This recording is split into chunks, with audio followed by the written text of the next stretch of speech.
Hello and welcome back. So far in this series, we've explored the piano keyboard and discovered how it maps out music for us. We've learned about half steps and whole steps, and we even built a couple of major scales using that whole, whole, half, whole, whole, whole, half pattern.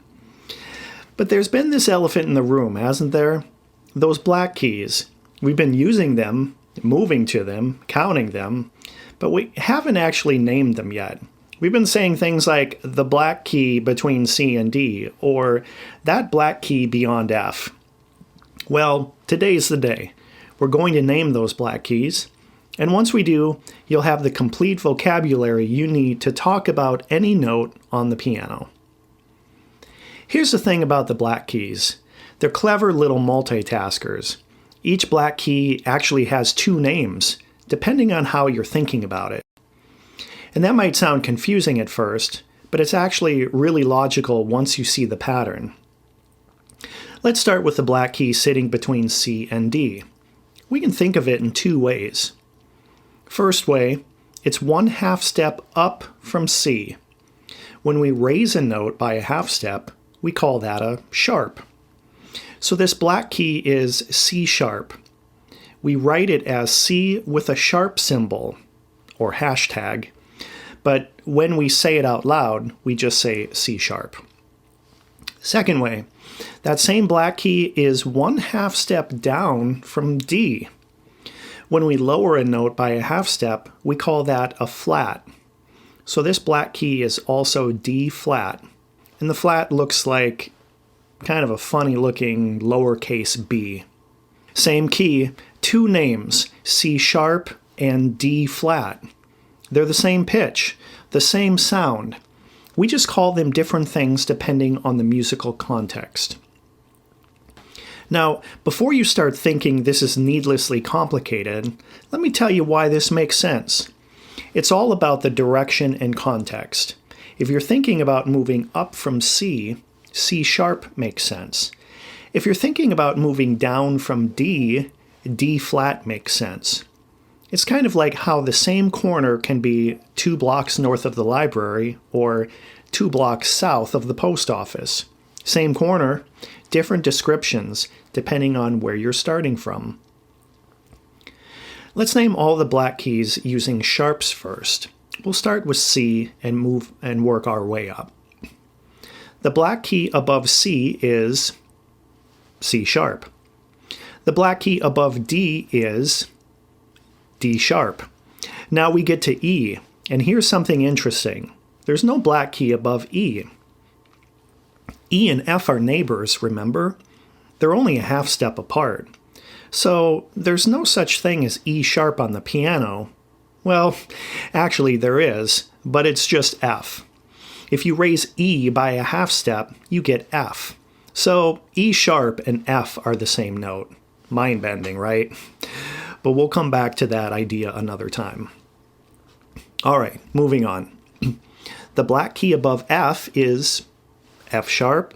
The black key above G is G sharp. The black key above A is A sharp. And there's no black key above B because B and C are also neighbors, just a half step apart. So B sharp would just be C. So our sharps are C sharp, D sharp, F sharp, G sharp, and A sharp. 5 black keys, 5 sharps. Now let's name them using flats, thinking about moving down from the white keys. The black key below D is D flat. The black key below E is E flat. No black key below F, so we skip that.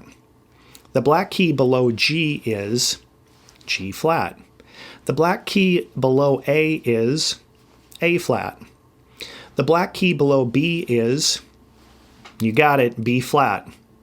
And no black key below C. So our flats are D flat, E flat, G flat, A flat, and B flat. Same 5 black keys, just named from the other direction. Now you might be wondering, if every black key has 2 names, How do I know which one to use? Great question. And the short answer is, it depends on the musical context.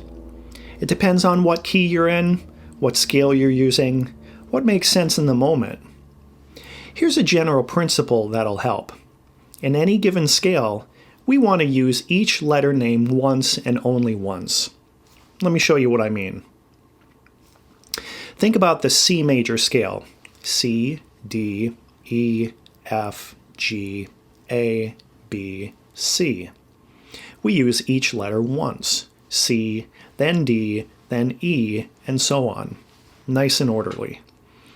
Now let's think about that G major scale we built last time. Remember, we followed the whole, whole, half, whole, whole, whole, half pattern starting from G.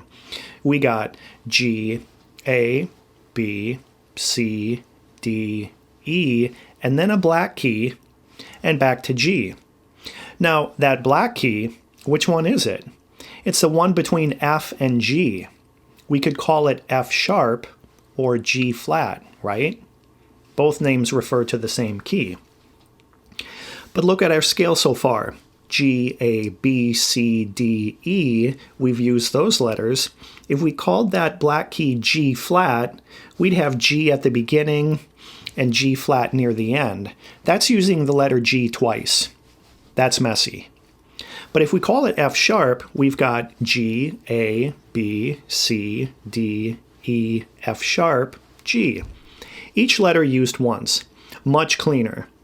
So on the key of G major, that black key is called F sharp. This is why sharps and flats exist. They let us name notes precisely while keeping our letter names organized. Here's another way to think about it. Sharps and flats are like accents or modifications to the basic white key notes. The white keys are your foundation. C, D, E, F, G, A, B. They're the natural notes. And the black keys are the altered versions, the sharp or flat versions of those natural notes. It's kind of like how in language you have basic letters and then you have accented versions. The letter E and E with some symbol above it. You know what I'm referring to.